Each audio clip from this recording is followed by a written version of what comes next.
Welcome back to TunnelTalk, where we talk about all things indoor skydiving, and where our permanent, most amazing sponsor, FLYWilmington.com, is always with us and is always helping us take our dreams to flight. With me, as always, is Rob Bodacious Thompson, one of the best flight instructors in the entire world. I think he is the best flight instructor in the entire world. That's what they say. And he's not as good. One thing he's not as good at as me is growing hair. I mean, and that is a downfall on my side. And then we have Patrick McGuire, the principal partner. Is that proper, principal partner? Owner, founder, principal partner, but you have the partner, my partner, George. See, I can't call you owner because my mom's and my aunt's like part owner. Yes, that's They right. get upset when I call you owner. They say he's a owner, capital A. But we had 20. That's a great thing to put out there. We had 26 investors come and help make this dream come true. So we couldn't be more grateful for them. And we're building it right now, man. Heck yeah. So building it, that's like what we're talking about today. Is we touched on it before about the engineering behind a wind tunnel and the science and the technology that goes into making people be able to float and be suspended inside this tube. It's not as simple as a box fan from your garage and a big clear plastic pipe. And obviously the STEM experience is a huge part of our business model too. So let's dive into how it actually works from, maybe we can go through a quick building phase as far as this is how it's built, and then we can go into the technology. Yeah, so overall, this is a 65-foot building, just over 5,000 square feet physically inside the building itself, and it's a recirculating air tunnel. So from the basics of it, you really have three levels, and that's the subterranean, which is where all the air comes and blows up. You have the actual we call it the flight deck, which is the tube, and you see everybody flying in. And then the top of the building is where all the fans are. So the fans, Rob can talk a little bit about too, but the fans are offset and they're able to blow massive amount and powerful amount of air all the way down. And it comes down the exterior, not the exterior of the building, but more or less the outside part of the building comes down from underneath you, and you float on that cushion of air anywhere from, and it can be right on the screen where you walk in on, from 6 feet to upwards of 30 feet in the air. So up to 120 miles an hour is what we can blow the air to help people float. But that's the very basics. It's just kind of a big box of recirculating air that constantly goes completely silent from outside, which is amazing technology. So, but Rob's been doing it for 10 plus years. Yeah, I think one of the things that makes the recirculating wind tunnels smooth and the way that the industry has moved is, in the past they've been open air, so they would draw air directly from outside. And if you have heat, or you have, let's say, a dust devil pass through, you're going to feel that turbulence because it gets sucked into the tube. Where with the generation model that we have, which is generation 8 of the SkyVenture fleet, this is a recirculate, as Pat mentioned, it's recirculating. Now, a lot of people sometimes get concerned, especially young children. They're like worried about where the fans are, if they can see them. Well, they're offset, and you've got 4 fans in our model, the generation 8. How big are the fans, like in diameter? Well, stand up and spread your arms out. Yeah. Bigger than that. Really? Yeah. Yeah. Bigger than that. Say about 10 feet wide in diameter, right from side to side, right around there. Yeah. Big enough to chop you up, though, if you did fall into it, right? You know what would be cool is if we had a camera in there to watch the fans as they would go on. Mat slices. Just mat slices coming out the other side. But what we are is we're a 12-foot wind tunnel, and an industry standard or competition standard is 14 foot. And that's the diameter of That's the diameter from glass to glass. But in our 12-foot wind tunnel, and you may have to back me up, but my experience reminds me that we have 4 350 horsepower fans. That's correct. Yep. So 1, 2, 3, that's 1,400 horsepower. Wow. Of power at 100% of opening up all the power. So that's how it's rated, by horsepower, not by thrust. I was thinking maybe thrust would be how it was rated. By horsepower. So 350 per fan. That's crazy. So you got about 14 1,500 horsepower at maximum, right? And we're not flying kids at 1,400 horsepower. They don't require, because it's about surface area, Matt. So little children don't require as much power to create lift. And that's something we're controlling in there. We can actually control how much speed a flyer gets, and the more that a flyer gets in there and the more control, and the more control that they demonstrate, and the more awareness that they demonstrate, it's sort of like a crawl before you can walk. Yeah, it's a pretty fun dance to watch the instructors. Um, we've talked about it before, but Rob as a primary instructor who's inside the tunnel. Then you have again, we call it the driver, who's controlling the wind speed. Could that be me? That can absolutely. Okay. Yeah, All right. I'm the driver. All right. Go on. So, and it's and then you have the flyer, right? The customer having the experience, or the trainee or whoever's in there. But it's a constant dance and communication between the instructor, the driver. Hey, I noticed this person is flying a little bit better at this wind speed. Hey, we want to go up a little bit higher. And instantly, the way the technology is built, and they perfected over 26 years at this point, you can control that. It's using hand signals. It's constant communication, what's going on. And I can't say enough the level of skill of the instructors, everywhere from Rob's skill level to what's going to be yours as one of our flight instructors. It's just an amazing dance to see it all. It's much more than just get in there and go fly.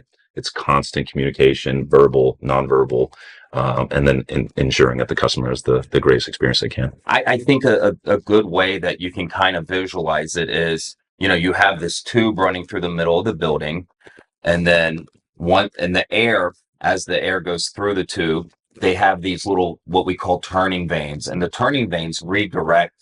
They're curved, so it redirects the air to the direction we want it to go. So then it gets to this corner of the building, and then you have another set of vanes which curves the air. Now, when you say vanes, what is that exactly? The turning vane, it's sort of like is it like a rudder? Like a boat rudder? No, it's like a long shaft that is curved at this angle. Yeah. So sort of, it's like a long wave. Right. And once the air hits it, it gets redirected based off of the direction that wave is bent. And so from here, it gets bent that way. From here, it gets bent this way to go down the building. And once it gets down, there's another bend that sends it toward the center. And once it's down in the bottom of the building, it's in a big chamber, big concrete chamber down there. And all that air is expanded, right? It has a lot of space to move around. Well, then as it comes into the tube, we have this shape of the tube, which we call the inlet contractor, right? And so as the air gets all pressed into this tiny point, which is the tube, you can think of it as like a water hose. Yeah, exactly. Right? When a water hose, if you just let the water pour out of it, it's just like glub, glub, glub, glub, glub, glub. But if you put your thumb on the end of it, then you get this acute spray of water in one point. And that's essentially what's happening in that point where the air all coalesces to this fine point into the tube, which is what allows us to have maximum power, but with low energy. Right. And what's interesting about all that, very scientific, right, as you can think about it, is during the construction phase, as we're in right now. We're about a third of the way through, middle of fall, when we should open.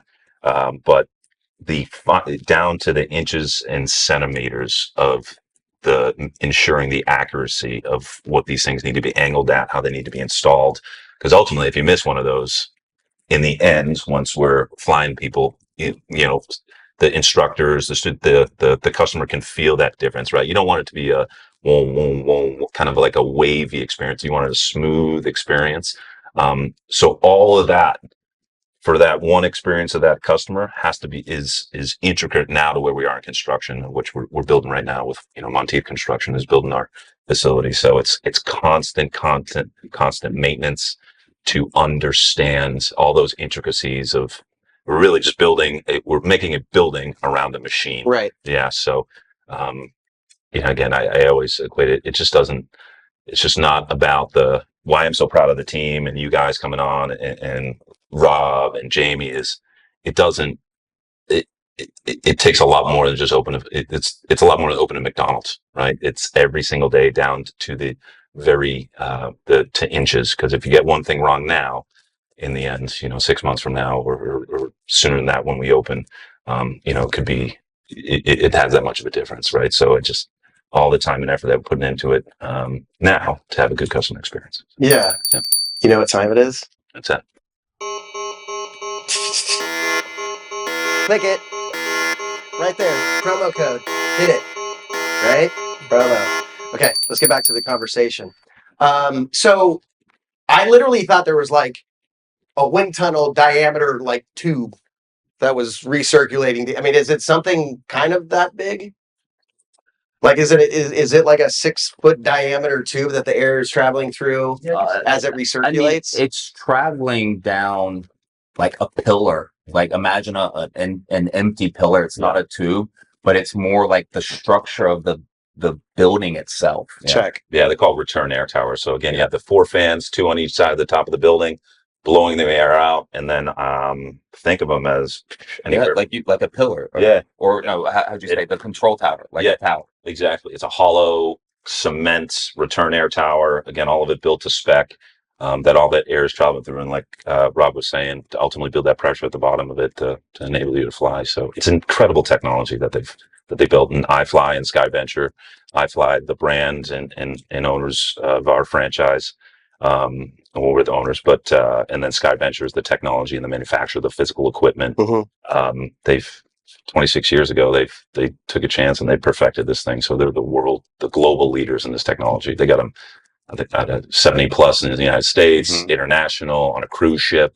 You can find them everywhere. So yeah, Rob, you were an instructor on a cruise ship, right? Sure For was. a whole season. Yeah, well, for 4 months at sea, I did 4 tours, and that's pretty. 4 tours. Yeah, it is. I was in Da Nang. yeah. It was 2024, but but that was a pretty golden period of tunnel flying for instructors, and that was a really amazing experience to be out there floating on the ocean. I mean, the tunnel's outside, right? So when you're flying, you're looking at the crazy thing about that is that when all things else on the cruise ship would stop working, like you couldn't, if the boat was a rocking, there was no bumper cars, there was no rock climbing, but the wind tunnel could still operate. And so there were times to where the tunnel would be tilted like this, the horizon's here, and you're going, but it's a really neat effect. So imagine taking a hair dryer and dropping a ping pong ball on it, right? And the hair dryer is going to blow the ping pong ball up and keep it in that column of air. And if you start to turn it, it stays in that column of air. Yep. Right. And that's the same. I don't know what scientific method that's called, but I think it's called the cocoon. But in the same fact, yes, I felt like a little caterpillar cocooned in that wind tunnel, but a very neat experience. And if you happen to be taking a cruise, definitely look for Royal Caribbean, because they're the ones that offer that. What's that experience? What's a cool thing about that? It speaks to the international nature of it, and we spoke earlier about it. Again, about just the human experience or the experience of human body flight. Again, you don't have to jump, no planes, no parachute. You're inside in a safe, controlled environment. But how international this is, and although very niche and unique, once you start, now that we're kind of in that world of indoor body flight, and that's the sport itself, to see it grow, not from just an excitement and a customer standpoint, the fact that it's a sport, right? So we just missed the mark. And actually just found this out last week. We just missed the mark on getting indoor body flight in the Paris 2024 Olympics, but it's coming. So, in a sport itself, I equate it to, my daughter's big into equestrian and horseback riding. So after school, the activities begin, or soccer, whatever it is. And they, you got to head off to soccer, you got to head to horseback riding, you got to head to baseball or t-ball, whatever it is. It's the same thing. It's a sport. It's a learned skill. We have different levels, qualifications. I think it's just going to be a huge hit for us. So. If you could only bring the horse in the wind tunnel. Yeah, oh my God, yeah. That'd be kind of fun. We had, who did we have a couple weeks ago? Asked if they could bring was it Randy? Randall, Randy one Slack. of our good friends in town, to see if he could bring his dog in there. And technically you could. It better be. Have you guys done that? Have you guys done that in MARSOC? I mean, is that part of the military, regiment? Like guys that are doing towards E, or I don't know what it would be with the dog, but a tandem with the dog, right? Yeah, exactly. Yeah. So that's another good point is, a part of the original concept. I was, in a selfish way, and I was in 2018, always training in the military. And the military uses wind tunnels for training enhancement and sustainment training is what we call it. So we always say that you can never jump out of an airplane enough, just to continue to build your skills and proficiency either as a team or as an individual. So the military uses wind tunnels to enhance that training. So that was the original concept, is why don't we have one of these here at Camp Lejeune, here in Eastern North Carolina? But lo and behold, we looked into it, and all the wind tunnels that we use are privately owned.